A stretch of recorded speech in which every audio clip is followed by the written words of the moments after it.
alien ASMR channel, and today I am going to help you fall asleep by reading you a few short stories in this book that I obtained.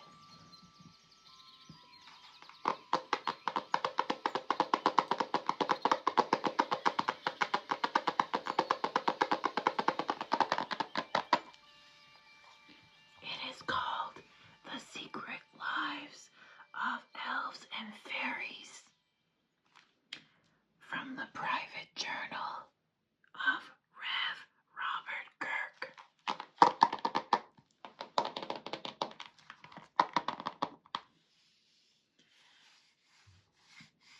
And I'm hoping that when we do some things like use lavender and calming candles and crystals and drink calming tea, and I read you some of this, it will help you fall asleep.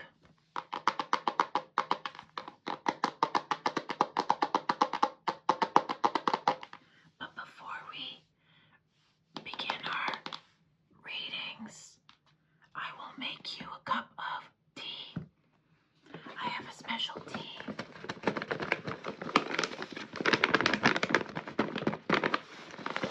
It's in this really beautiful bag. It's a lavender black tea. Lavender. And it smells amazing. You can smell the lavender. It's really, really good.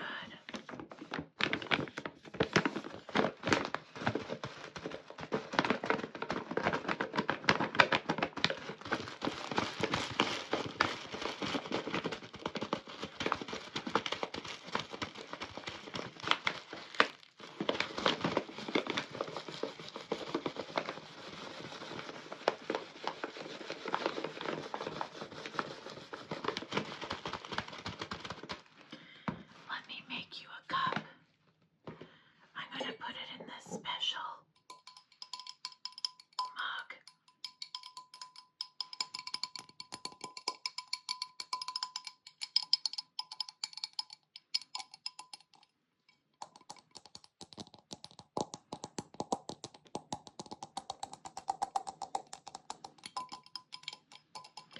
It looks like Cinderella's glass slipper.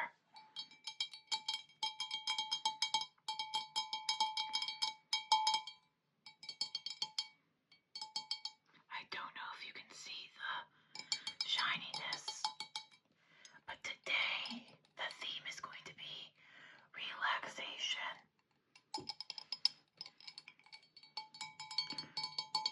As your best friend, your best ASMR friend, I'm going to help you fall asleep.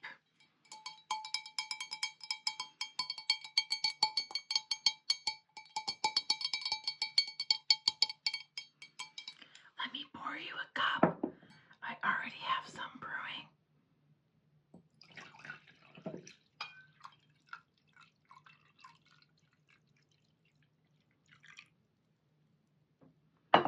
There you go. Do you want to take a sip? I'll put it down right over here so you can take a sip. Enjoy that. And remember just to breathe and relax. Relax.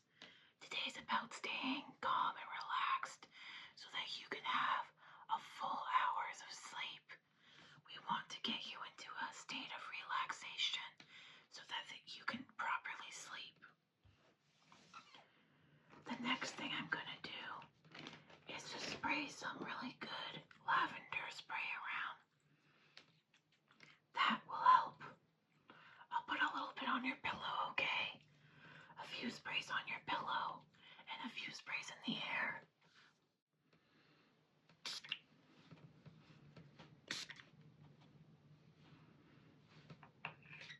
It smells amazing. I love lavender. It's my favorite essential oil.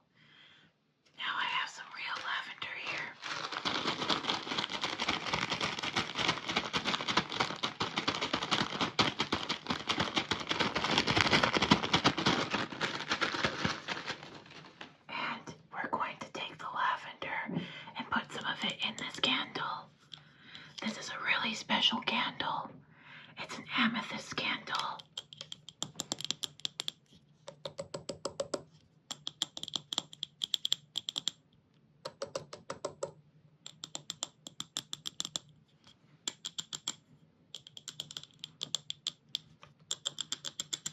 We're going to take this amethyst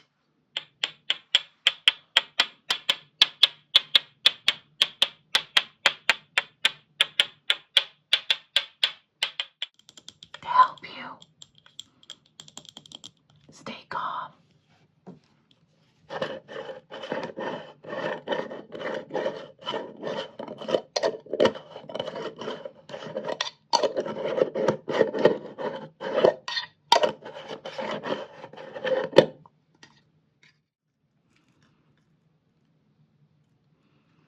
And then I'm also going to take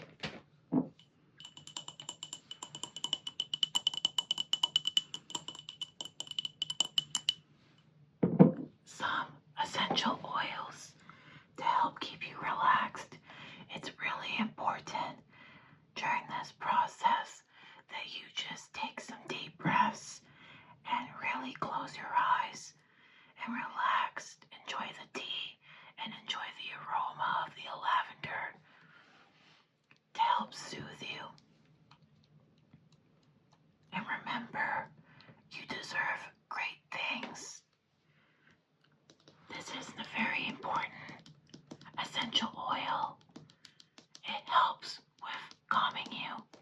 There's lavender in here, and there's other essential oils to help soothe you.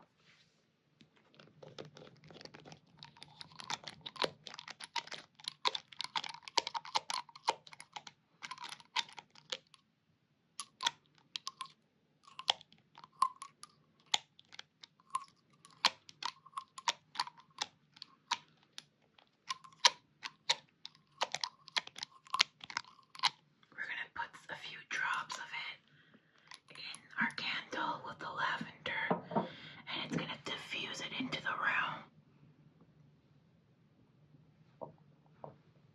And that's going to help you stay calm.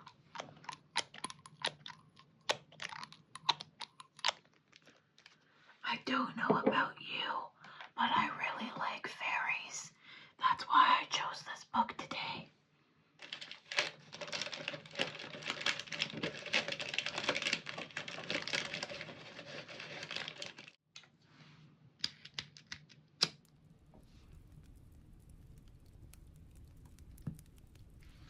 I'm using a special incense here that's going to help calm you. We're going to put it into the candle.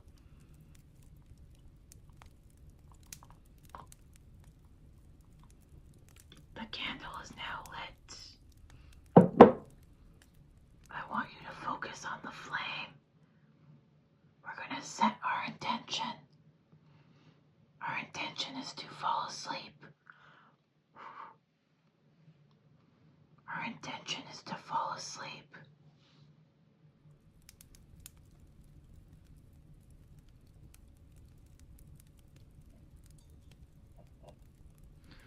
So I have the candle here.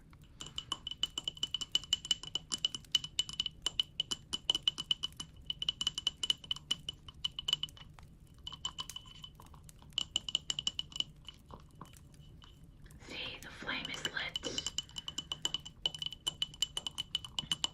On the flame of the candle, we're setting our intention. I just lit 2 different candles now. It's also a lavender scented candle. So now we have 2 candles to help us stay calm. Let's begin the reading. I hope you feel good. Do you need some more tea? You're good. And do you feel comfortable? Do you need another blanket? You're good. Good. Let's begin the reading. So, this is the secret love lives of elves and fairies, and it's a very interesting book. It has a lot of interesting stories in it. I'm just going to move our candle to the side here.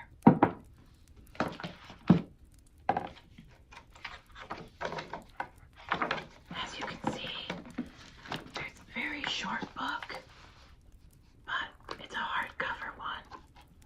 And there's artwork to match the stories.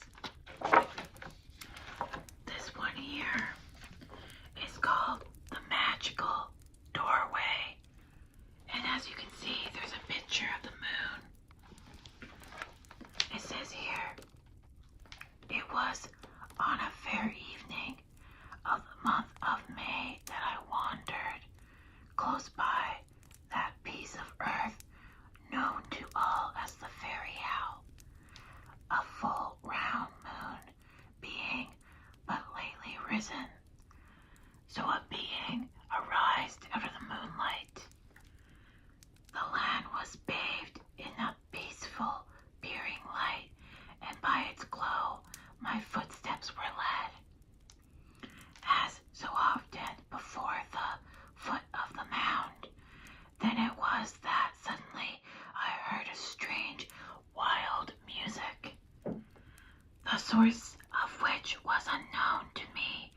As I pressed forward around the side of the mound, I saw light bright as day issuing from it. So they were walking, and they saw a bright light coming out of the mound.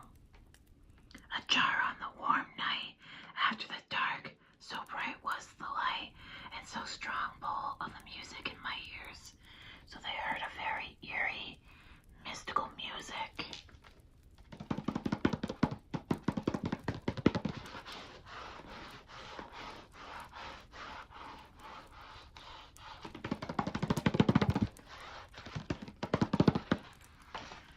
Let's read the next page. There's a beautiful artwork here.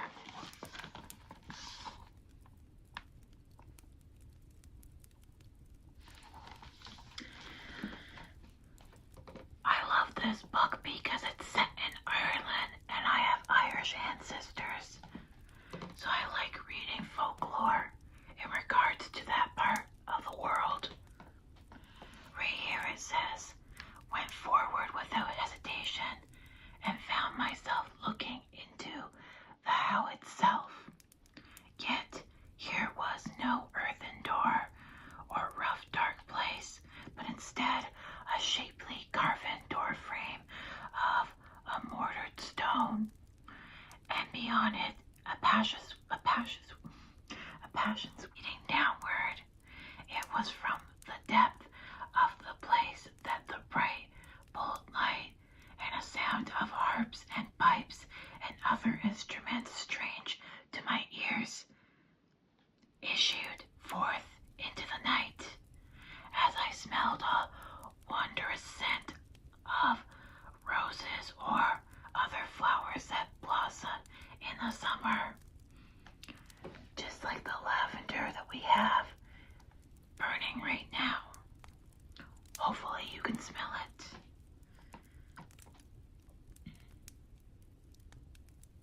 As I looked, there came my mind to a stern warnings of my father, how the beings spoken of the poor folk were wicked and filled with hateful spite towards humankind, and that the very fact of their living beneath the ground was clear enough indication of their unwholesome origins. So his father warned him about these beings and how they don't like humans. But I thought also of the stories apart me by the good folk of Aberfoley and elsewhere, which painted another kind of picture. But most of all, I was picked forward by a great and abiding curiosity to see what's within the owl. So he decided to continue on through the hell. Here it is. He decided to walk through there.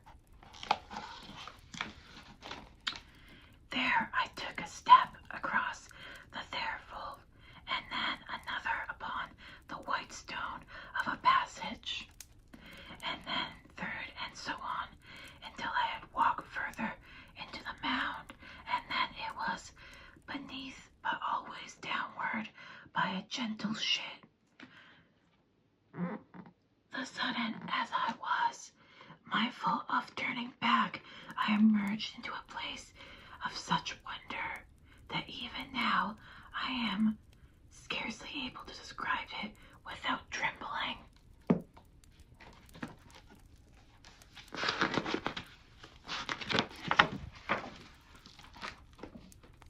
So that was that one entry in the journal, but there's a whole bunch of different entries in the journal.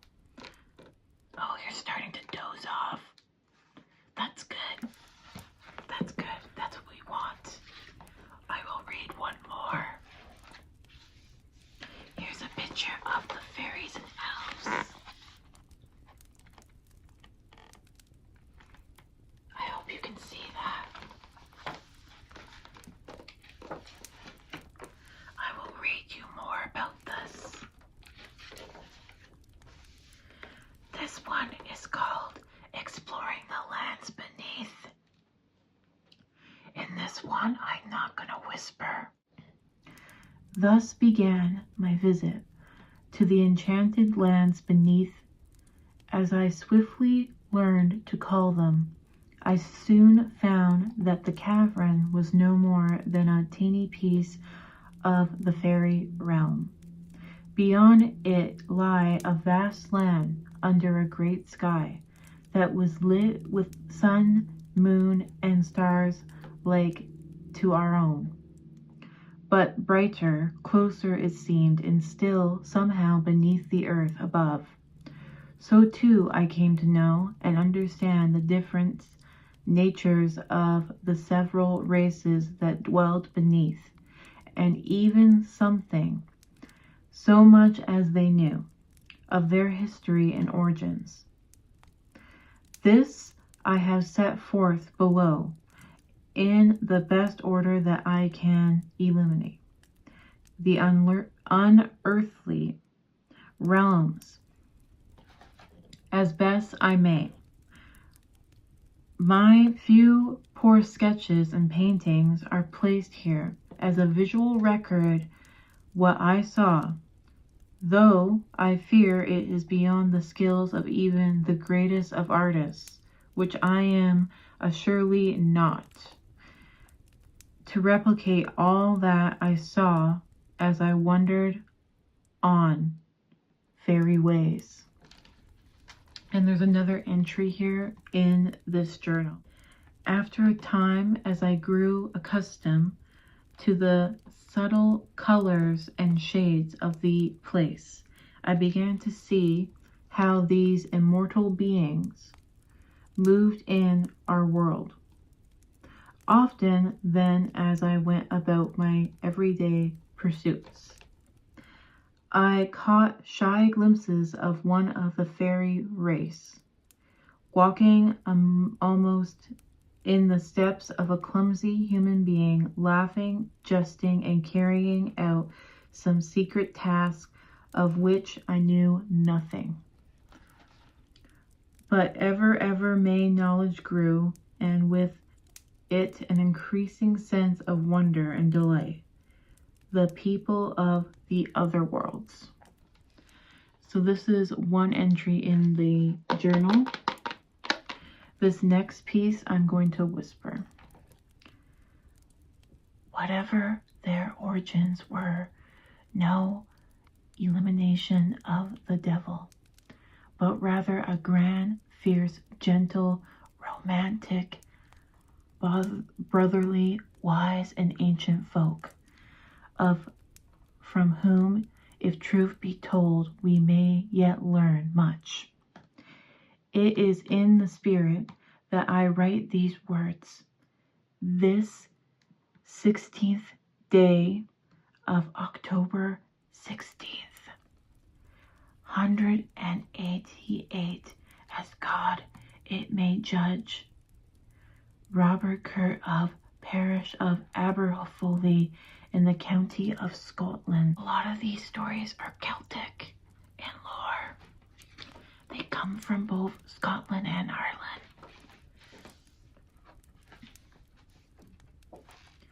Let me show you another picture from the journal entry.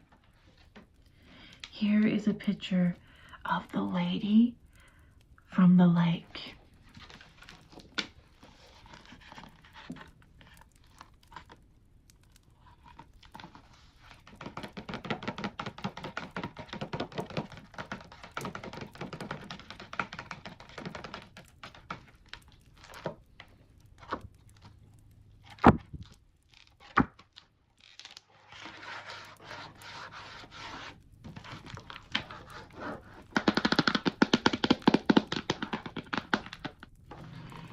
Right here is a little entry from the journal, and this one is specifically about the beings that live, the elves that live below the surface of the land. Let me read you. It says, Finodre went at dawn to the round field and skimmed the dew-lake cream from a bowl, the maiden's herb and the herb of the cattle.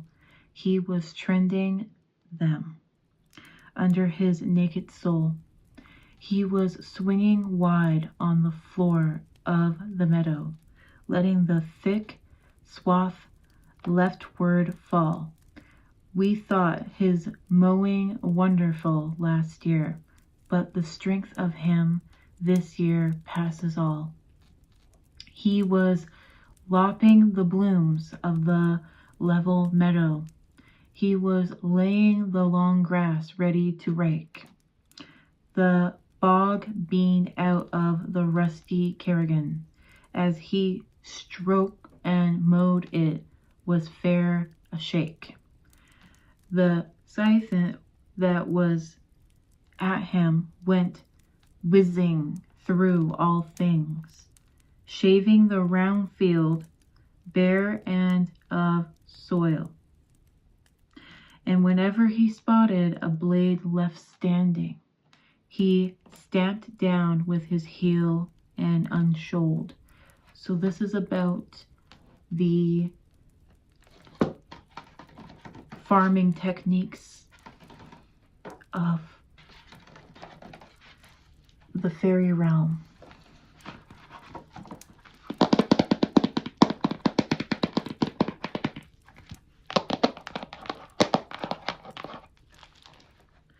So now what I'm going to do is read one more, and by then it looks like your eyes are starting to close. Are you falling asleep? You are? Okay, I'll read one more and then I'll let you sleep. This is the one I'll read. I'll whisper it because you are falling asleep. Okay. Waiting for judgment, despite his unannounced appearance, knee bowed low before the king and queen, and only when he received a sign to stand upon did he do so. He then began to speak rapidly. How the conversation went I could not say, since I could follow none of it, but in a wild knee bow again to the unseelie king and queen, and then turning to me said, We may depart now, but said I now under sentence of death. So you remain for breaking the most scarce of our laws, he said sternly, but the Lord of the unseelie court have not the power to condemn you solely without the argument of my own. King and queen, this matter will be dissolved in my court this night, for the presence of you are commanded to remain in the realm until such time this matter resolved. With these words, I found myself with such a sudden and abrupt transportation that my head spun with its back and at the gates of the silly courts. Here I was instructed to wait. I sat watching as an increasingly large number of Sadeh and representatives of the other races entered the great hall. Normally I would have taken the opportunity to observe these beings, of several of whom I had not seen before, but I was deeply shaken by the events of the day, and now more than ever wondered at the wisdom of my actions. And that is The Secret Lives of the Elves and Fairies by Reverend Robert Kirk. And if you are going to read this book, I recommend you prepare a nice cup of tea. Wait, are you even listening? You fell asleep. You fell asleep. That's perfect. Well, my job here is done. Good night.